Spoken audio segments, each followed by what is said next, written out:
Hello everyone, welcome back to summarised my YouTube channel. मैंने आज एक वीडियो किया था। एक दिन में 2 वीडियो नहीं करता आमतौर पे मैं, लेकिन जिस तरह से स्थिति बदल रही है उसमें ये वीडियो बहुत ज़रूरी बनता है, क्योंकि यूक्रेन वॉर भी बदल चुका है बीते 2 दिन में। अंतर्राष्ट्रीय परिस्थितियां भी बदल चुकी हैं। जो डिप्लोमेसी है, जो गेन्स हैं, जो लॉसेस हैं, वो भी बदल चुके हैं। और उसमें अब ये लग रहा है कि the biggest loser in this whole war is going to be we India। मैं क्यों कह रहा हूं, मैं आपको सारे सबूतों के साथ बताऊंगा, सारे तथ्यों के साथ, सारे फैक्ट के साथ, सारे लिंक्स के साथ बताऊंगा। पर उसके पहले सिर्फ ये कि ये वीडियो बहुत शॉर्ट वीडियो मैं करूंगा, क्योंकि आई एम स्टिल स्टडिंग। तो सबसे पहले आई वॉज सरप्राइज्ड। रूस का जो यूक्रेन पे हमला था, that was a return to very conventional war mechanisms जो हमने बीते 30 साल में देखे नहीं। इराक ने जब कुवैत पे हमला किया 1990 में, उसके पहले के जो युद्ध हैं वो ट्रेडिशनल है। लेकिन जब इराक के हमले के बाद के जो युद्ध हैं, अगर आप उनको कभी देखेंगे तो यू विल बी सरप्राइज्ड। जब कुवैत को बचाने के लिए, कोट एंड कोट, बेसिकली तेल के लिए, अमेरिका ने इराक पे हमला किया और कारपेट बॉम्बिंग शुरू की, उसी के साथ दुनिया ने पहली बार एक शब्द सुना, क्लस्टर बॉम्बिंग, और जिसमें सिविलियंस मारे गए, नागरिक मारे गए, हजार हजार लाख लाख मारे गए। तब अमेरिका ने उसको जस्टिफाई किया। वैसे उन्होंने नापाम बॉम्ब के साथ वियतनाम वॉर में ही किया था 1954 से 1975 तक, लेकिन तब तक वो उसको जस्टिफाई नहीं करते थे, वो उसको गलती बोलते थे। 1990 में इराक पे जब उन्होंने इन्वेट किया, तब उन्होंने पहली बार एक शब्द बोला, कोलैटरल डैमेज, और ये रशिया अब तक नहीं कर रहा था।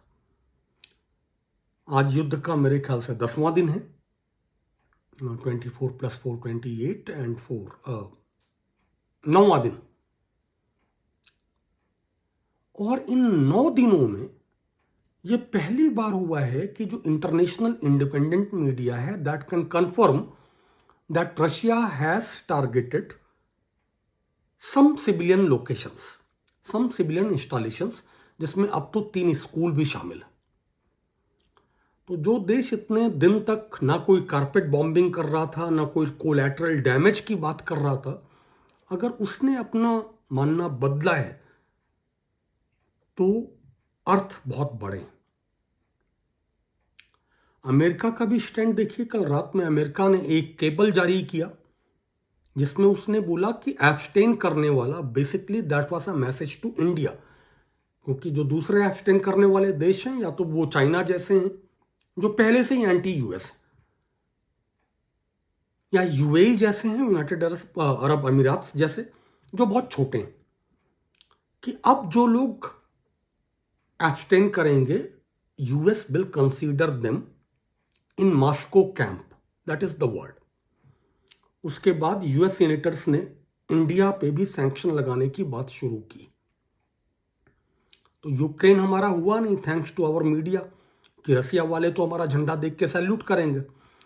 रसिया ने, पुतिन ने सीधे बोला कि यूक्रेन ने हमारे कम से कम 3000 स्टूडेंट्स को होस्टेज बना के रखा है, जो हमारे स्टूडेंट्स भी बोल रहे थे, जिनके वीडियोस भी लगातार आ रहे थे, लेकिन हमारी सरकार ने उसको भी रिफ्यूज किया। और अब यूएस बोल रहा है कि वो सैंक्शन लगाएंगे। जो भी लोग एब्सटेन कर रहे हैं, दे आर एंटी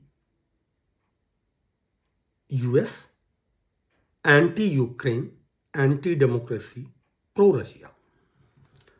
तो हम कहाँ खड़े हैं, जबकि हम कल क्वाड की भी मीटिंग में शामिल थे। और ये बात ये भी याद करनी जरूरी है कि क्वाड ने हमको मजबूर किया था कि हम साउथ चाइना सी में अपनी नेवी भेजें चीन के खिलाफ, या चीन जो डोमिनेट करने की कोशिश करता रहता है, बुली करने की, साउथ चाइना सी में हम वहां पे अपनी ताकत दिखाएं। लेकिन हमारे लिए क्वाड ने कुछ नहीं किया कि चीन, अब उसको 2 साल होने को हैं, जून 24 आई थिंक, जून 20 को गलवान हमले को 2 साल हो जाएंगे। और इन 2 सालों में हमारे मोदी, मैं उनको मोदी वोदी नहीं बोलता, ने चीन का नाम तक अपने मुंह से लेने की हिम्मत नहीं की। एनीवेज, तो हम कहाँ खड़े हैं? हम यहाँ खड़े हैं कि हम रशिया के साथ नहीं हैं। पुतिन हमको बता रहा है कि हमारे 3000 पीपल, हमारे 3000 Indian citizens are being held as hostage by Ukraine. हम उसको मना कर रहे हैं कि, और हम ये भी नहीं कह रहे हैं कि ये गलत है, हम ये कह रहे हैं कि हमें ऐसी कोई सूचना नहीं, no reports of any Indian citizen being hostage. इसकी सच्चाई तो आप ये समझ लीजिए कि हमारे श्रृंगला, फॉरेन सेक्रेटरी हर्षवर्धन श्रृंगला ने 3 दिन पहले बोला कि हमने क्यू से सारे इंडियंस को बाहर करा लिया है, और आज क्यू में हमारे एक भारतीय नागरिक हरजोत को गोली लगी। ये कितना सच बोल रहे हैं वो बताने की जरूरत नहीं। क्राइसिस बदल जाती है। मोदी सरकार का जो झूठ है वो एक बराबर रहता है। कोई माइग्रेंट लेबर हमारे 4 घंटे के लॉकडाउन में सड़क पे नहीं है। वो सुप्रीम कोर्ट को बोलते हैं, सुप्रीम कोर्ट कुछ बोलता नहीं, मान लेता है। कीप से हमने अपने सारे भारतीय निकाल लिए हैं, सुप्रीम कोर्ट इस पे कुछ बोलता नहीं। जब हमारा कोई साथी उसके बाद गोली खा जाता है। हम सुमी पे बात नहीं कर रहे हैं जहां पे 1000 से ज्यादा हमारे साथी फंसे हुए हैं। मैं आपको वीडियो दिखाऊंगा। So basically this war has changed. Now it has become a war of attrition. War of attrition का मतलब ये होता है कि जब आप ये सोचते हैं, मतलब बहुत बार होता है कि आप युद्धों में सोचते हैं कि हम बहुत स्विफ्ट कार्रवाई करेंगे, कब्जा कर लेंगे। रूस ने भी यही सोचा होगा कि हम ईस्टर्न यूक्रेन को कब्जे में लेंगे, बाकी सब ठीक हो जाएगा। लेकिन नाटो ने इतना हथियार बेचे यूक्रेन को, और यूक्रेन सिटीजन्स ने भी जो रेजिस्टेंस दिखाया वो काबिले तारीफ है। मैं उसको सलाम करता हूं। तो रूस को ये समझ में आया कि इतना आसान नहीं। तो अब उसने बेसिकली एक मैसेज दिया है सिविलियन इंस्टॉलेशंस को भी टारगेट करके कि any person who combats Russian army is an enemy. ठीक है, इसमें ये रसिया और यूक्रेन का मामला है, हमारे साथी फंसे हुए हैं, और हम कहां खड़े? हम कहीं नहीं खड़े हैं। हमारी जो सरकार है वो झूठ बोल रही है। हमारी सरकार ने बोला क्यू में केवल एक भी भारतीय अब नहीं बचा है, और उसके बाद हमारा साथी गोली खा गया। उन्होंने बोला कि खार्किव में हमने 6 घंटे के लिए युद्ध विराम करा लिया है।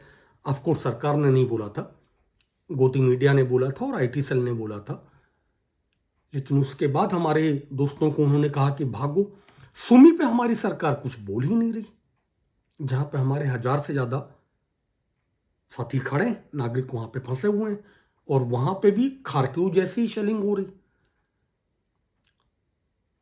और इसके बाद यूएस हम पे सैंक्शन लगाने की धमकी दे रहा है। वो बोल रहा है कि जिन लोगों ने एब्सटेन किया है, जिन देशों ने, दे आर मॉस्को कैंप।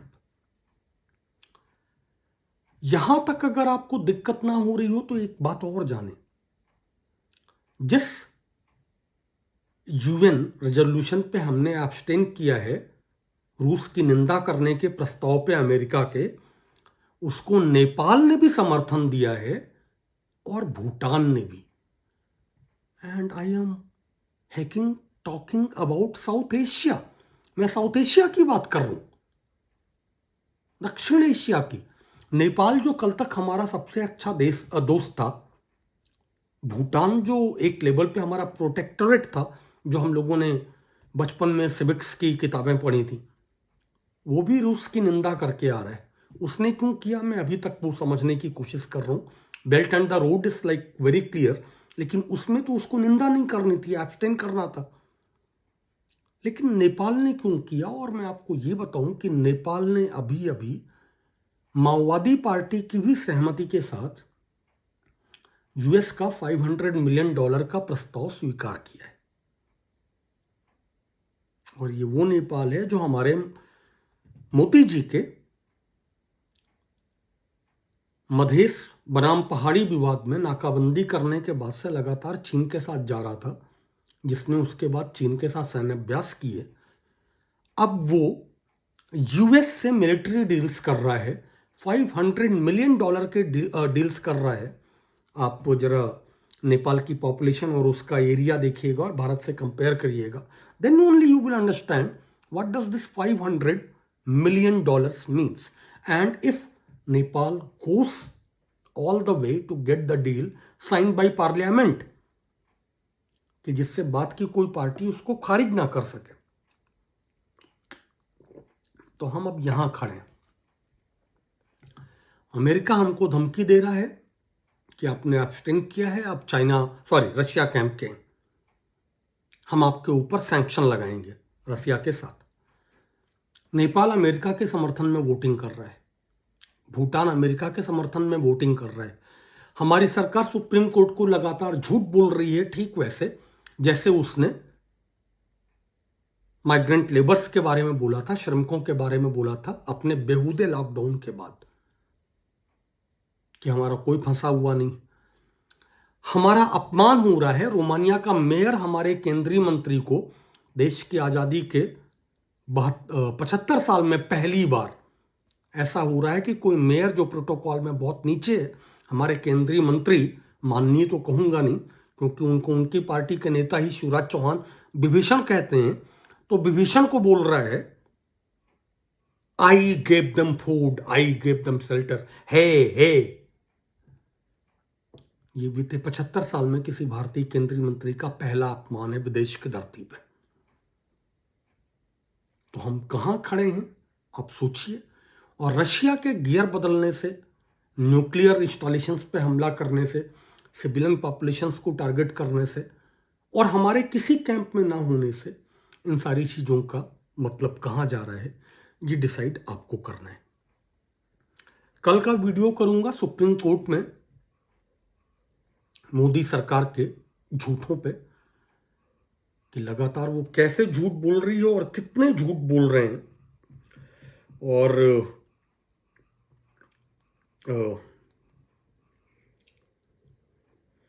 तो जुड़े रहिए.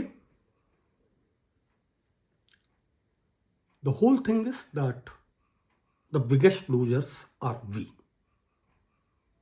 जो कल गिलबर्ट डॉक्टरों ने, कल नहीं परसों, अर्नब गोस्वामी को बेइज्जत करते हुए बताया था कि you are being anti national for your own country, और उसके बाद राहुल शिवशंकर ने तो मतलब पूरा वही कर दिया. वो कीव के यूक्रेन का राष्ट्रवादी को बोलता रहा टेक अ चिल पिल, जबकि वो बता रहा था कि my country is at war, मैं कैसे चिल पिल करूं. So that's where these scoundrels have gotten our beloved India too. Wake up before it's too late. Do subscribe to my channel अगर आपको अच्छा लग रहा हो, और वीडियोस को लाइक और साझा करें. कल मिलते हैं मोदी सरकार के. मोदी में बोलता ही नहीं, सुप्रीम कोर्ट में ठीक श्रमिकों की तरह बोले गए झूठ पे. तब तक के लिए bye bye, see you all.